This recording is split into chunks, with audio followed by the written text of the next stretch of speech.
left behind. This is your campaign. You cannot beat Trump with the same old kind of politics. And you want a nominee who's a Democrat, a lifelong Democrat, a proud Democrat, an Obama-Biden Democrat. What we need is a new politics that brings working class people into our political movement. Super Tuesday by the numbers. Voters in 14 states went to the polls. More than 1,300 delegates at stake. Mike Bloomberg spent something like $600 million, won just about nothing. The bottom line, we're down to a two-man race. I'm Sam Roberts of the New York Times. Welcome to the New York Times Close Up. We'll talk politics in a moment. Also on tap, Nobel Prize-winning economist and New York Times columnist Paul Krugman talks about his new book, Arguing with Zombies, and also about the potential impact of the coronavirus. Is a recession in the cards? But let's begin with Super Tuesday, the political earthquake. A week ago, pundits were writing Joe Biden's political obituary, then a blowout win in South Carolina, endorsements from Pete Buttigieg and Amy Klobuchar, and a huge night on Super Tuesday, chalking up wins from Virginia to Texas.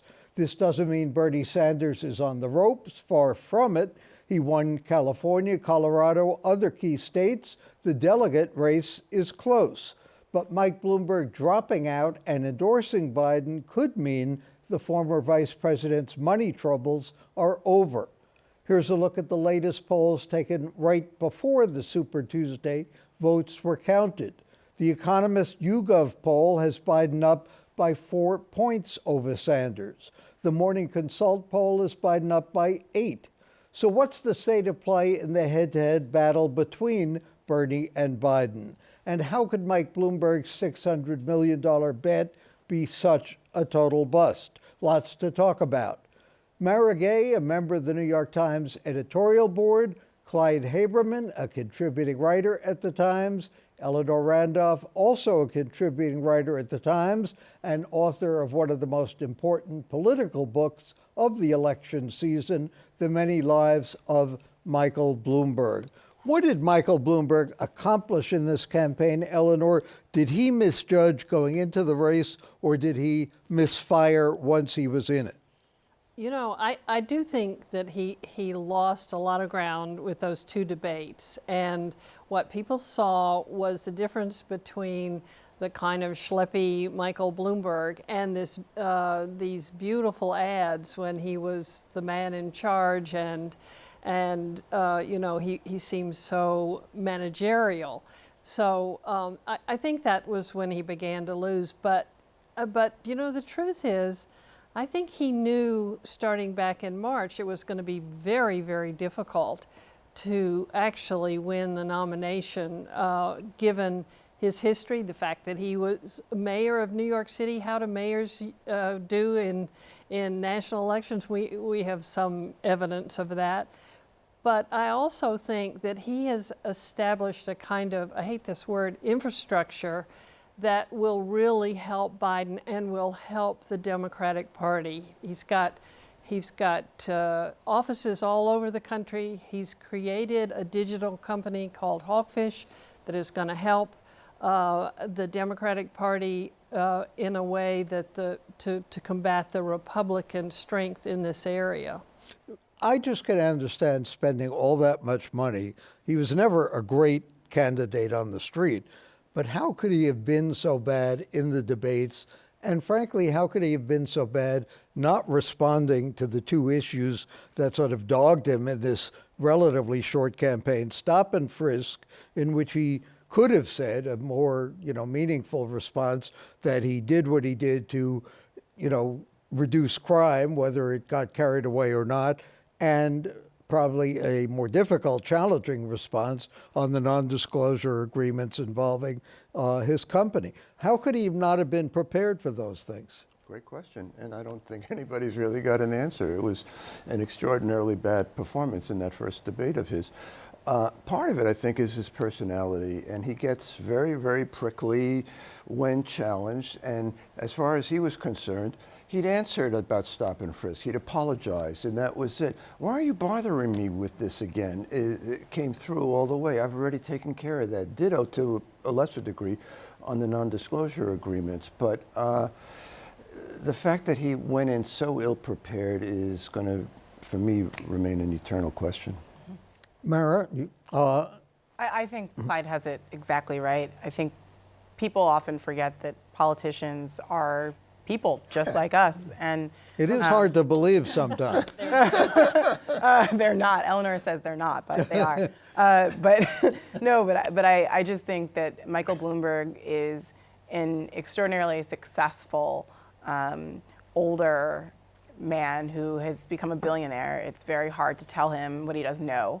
And I think that there was a sense, as Clyde said, of he didn't think he owed us as an American people any explanations. And, you know, so I don't know that it was lack of preparation as much as it was he hadn't personally reckoned with or wrestled with or come to terms with his actual role and the actual apology that most Americans felt that he owed to voters on these two issues about women and, of course, on stop and frisk. Look, Mary, go ahead, Eleanor. I was going to just say, all of that is true, but he can certainly make amends in many ways by actually supporting the Democrats, the whole Democratic structure. He did in 2018, and that made a lot of difference. In the midterms. Yes. And he cannot actually give very much money to Biden, you know, there are limits, but he can create a structure outside of the Biden campaign, not connected to the Biden campaign, and there are no limits to the amount of money he can spend to help Biden and to help the Democrats. Mara, you wrote a fascinating piece at nytimes.com, The Times, about your tour of the South in this past week. And you said through Southern eyes, the election is not about policy or personality. It's about something much darker. What is that?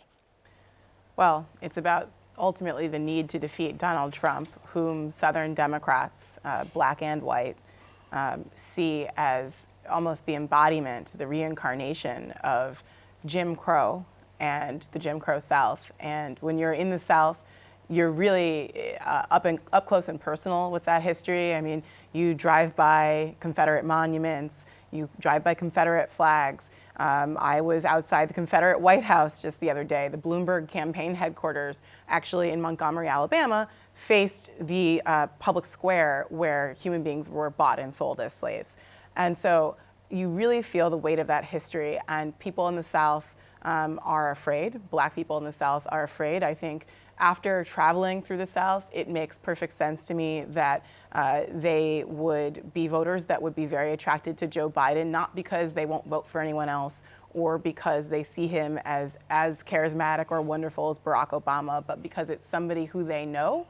So I don't want to say the devil that you know, but there is an element of that Chicago saying, we don't want nobody that nobody sent. Mm-hmm. And I think for them, you know, there wasn't enough time to get to know and trust someone like Elizabeth Warren, but Joe Biden was a sure thing. And they also live amongst white Republicans, and they were thinking about who their neighbors might vote for, who are far more conservative than, say, white voters, Bernie voters here in the North. And so all of that together combined to make a very difficult environment for anybody other than Joe Biden. Those white Republicans have pretty much been carrying those states, though. Yeah, if I can add to that, I was very struck Saturday night watching the results for South Carolina primary by something that Congressman Jim Clyburn said, that frankly, if I was Biden, I would, you know, have it on my side of my truck.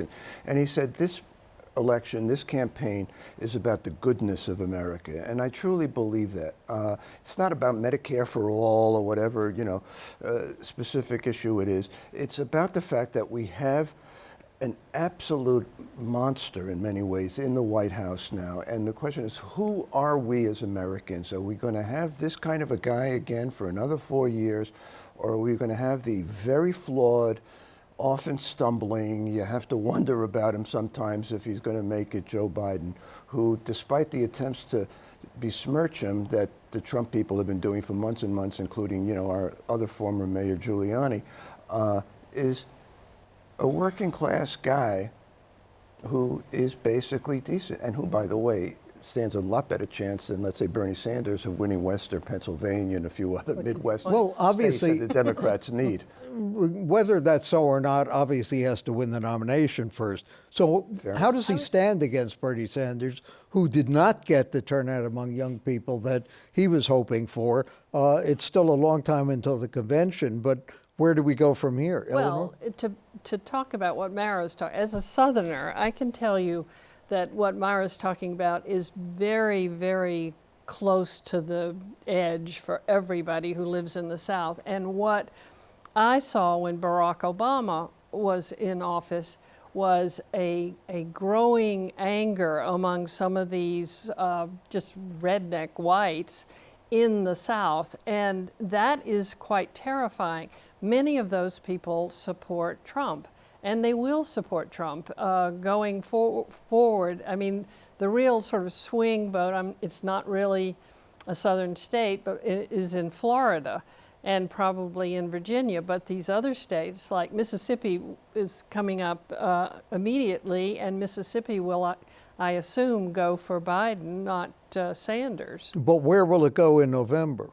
It'll go for the It'll Republican. go for the Republican, Right. as So- it has since 1964. Right. So does it make a difference? No, I would argue that actually Hillary Clinton got it right when she described an awful lot of those folks as deplorables. She never should have said it, and that was the mistake, but it doesn't mean she was necessarily wrong. Well, I think one question is whether a state like Georgia might be able to flip. I mean, the kind of turnout that we saw in the primaries in the Super Tuesday states They're allowed to vote. was very encouraging. Right. But yes, I mean, that's right. If the Democrats should be focused on two things, turnout and protecting the vote. Will Bernie Sanders Right to supporters support Joe Biden? Some of them. Some. A Some, few. yeah, and some The will- older ones probably. Some will, yeah, and some will sit it out. And I frankly have a strong suspicion, as a reasonably active person on Twitter, that a lot of these younger folks who are really loudmouth on Twitter actually don't vote, period, anyway. And I can't prove that, but there's an awful lot of blather and not an awful lot of action. They can't make it to the polls. I mean, there is a frustration, I would say, among young voters because, and I don't personally believe that Bernie Sanders is the best ambassador for some of these ideas, but when you look at income inequality, you know, the millennial generation, younger generations, climate change, you know, it's not the country that it was. They don't have the opportunity that older generations had, and those are real problems that deserve real answers. And it is frustrating, you know, to see Bernie Sanders as the only vehicle for that. And hopefully, there's more to come. Thanks to Mara Gay, Eleanor Randolph, and Clyde Haberman. And coming up next, politicians and pundits push disproven economic ideas. Paul Krugman takes them apart in his new book. And we'll talk to the Nobel Prize winner about the economic threat of the coronavirus.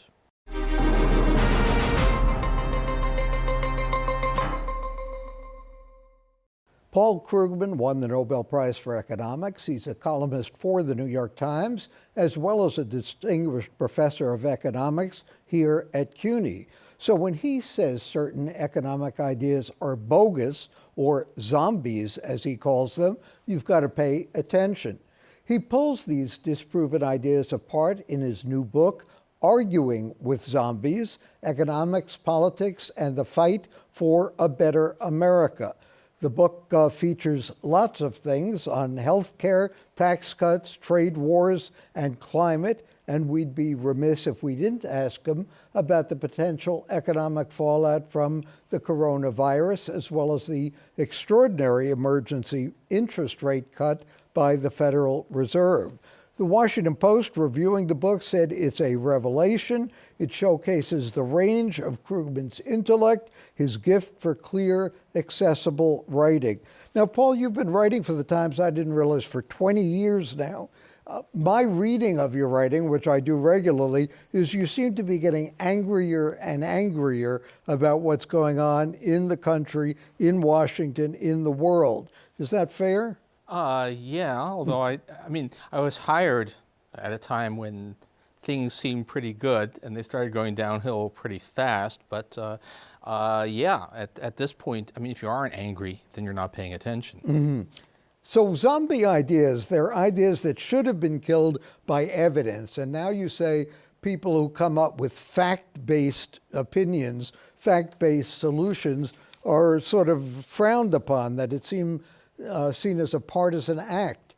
But could we manipulate facts? I mean, are there one set of facts, as Pat Moynihan said, everyone entitled to their own opinions, but not to their own facts? Yeah, well, yeah, there are only one set of facts, and and when we say that people, I mean, let's be clear, this is overwhelmingly, it's a partisan thing. The Democratic Party, not composed of saints, not composed of brilliant minds by any means, but it, not universally, but it is fact-based, and people with actual expertise are listened to.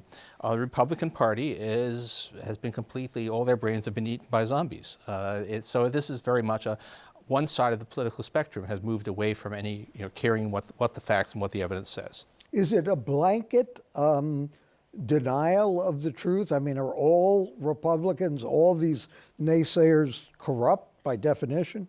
Well, not by definition, and not in every case, but pretty much. I mean, 73% of Republican senators deny that man-made climate change is happening. Have any of those arrived at that conclusion by carefully studying the issue and reading the scientific literature, as opposed to looking at checks from fossil fuel companies? Let's be real. Zombie ideas are basically kept alive, with a few exceptions. Some are kept alive by other things, but they're basically kept alive because it's profitable to some people to keep them alive. And speaking of profitable, are all the people who support these zombie ideas out for personal gain one way or another? The people who support the Trump tax cuts, the people who support certain deregulation and the like. A very large part. I mean, look, economics as a field, and most of the zombies I talk about, though not all involve economics. Economics is, for a social science, relatively conservative. Economists are a much more, center-right group than sociologists are. But it turns out that none of the zombie ideas that I talk about are actually supported by sort of mainstream conservative economists. I make a distinction between conservative professional economists, of whom there are a lot, and some of whom I respect, and professional conservative economists who work at think tanks, who appear on Fox News, who are hired by the Trump administration, and they're all essentially making a living by keeping those zombies shambling along. One of the things you say is that you think of Trump not so much as an aberration, but as a culmination. What do you mean by that? The Republican Party has been going this way for some time. The idea that climate change was a hoax, that became standard Republican dogma almost 20 years ago. The idea that tax cuts pay for themselves, that's George H.W. Bush called it voodoo economics back in 1980, and he was right then, but that goes all the way back to Reagan. The people who had somewhat open minds have been gradually, in large part, retiring or dying off, so that we've been heading this way. And we were going to get a Trump-like figure eventually. We already had quite a few Trump-like figures in Congress. And in a way, we're lucky that Trump is as shambolic a mess as he is. If he was as smart as the sort of counterparts in Eastern Europe, we would probably have lost our democracy already. Although you say that we're within striking range of becoming a de facto one-party autocracy, are we really that close? Oh yeah, we're a few months away from it, if depending on what happens in November. I mean, I do talk to people across fields, and I know political scientists and legal experts who pay a lot of attention to the collapse of democracy in places like Hungary. And all of the things that have happened in those countries are happening here. They've just been happening a little bit more slowly, and as I said, luckily Trump personally is a bit disorganized, but the system is breaking apart as we speak. I mean, it would be very easy to imagine that this coming election will be our last real election. Bernie Sanders better than Donald Trump? Oh, of course. I mean, I have lots of problems with Bernie Sanders, and there are some. The Bernie bro thing is real, and Bernie himself does have this unfortunate tendency to say that anyone who disagrees with him is a corrupt tool of the establishment. But you're sort of saying that too, in a way. Yeah, but there are, it's sometimes it's true and sometimes it isn't. And Bernie will do it for anything. But it's not. It's orders of magnitude less serious. I would not fear for our democracy under a Sanders presidency. I would despair of our democracy under a second Trump term. The best thing that Trump has had going for him, obviously, is the economy, the stock market. What impact is the coronavirus going to have on that? Is this a short-term thing, or is it something that really can have long-lasting, at least until November, impact? Well, it could quite easily be enough to make a big difference in the election. I mean, even if it's only a couple of quarters, we're now within the range where the very short-term economic performance historically has played a big role in the election. And the coronavirus, we still don't really know, although there are some concerns that it could be kind of endemic, not just a one-shot thing. And even if it isn't, a lot of decisions that are being made now, people canceling business, canceling trips, canceling orders, will have repercussions that extend for a number of months. And of course, we still haven't seen, it's almost certainly pretty widespread in the United States already, but we haven't been able to, or willing, we haven't been testing for it. And so the economic consequences of that are going to be huge. And when I talk to people, business people, or just ordinary people, people are terrified and they are changing their behavior in ways that's going to be bad for the economy in the short run. Was the Fed terrified? Did the Fed panic in what it did? The Fed, I believe, they are under relatively few illusions about their power. They probably said, okay, this rate cut is probably not going to do very much to help the economy. But if we don't do it, people will probably say, oh, they're oblivious, and that might spark a panic. It's trouble. This is what I've been saying for a while before the coronavirus was that I didn't know where the next bump in the road was coming from, but I did know that our shock absorbers were shot. The Fed just doesn't have enough room to cut. There are other effective responses, but they would involve legislation and smart leadership from the White House, and none of which we're likely to get. So the Fed, I think, is aware that it has very, very limited ability, but it felt that it had to do a little bit of stabilization theater to make it look as if it was doing something. Quick last question. If we move into a recession, does Trump bear the blame for that? Well, it's funny. Ordinarily, presidents bear very little blame but in this case, America's unpreparedness for the coronavirus has a lot to do with Trump. I mean, after Ebola, the Obama administration set up a whole system to respond to the next one, and Trump dismantled that quite systematically. So if we are hit badly, it is Trump's fault. Paul Krugman, thank you for joining us. The book is Arguing with Zombies. You can get it online and in your bookstore, and of course, read Paul's column in the New York Times and nytimes.com. And I'll add my thoughts on CODA coming up next.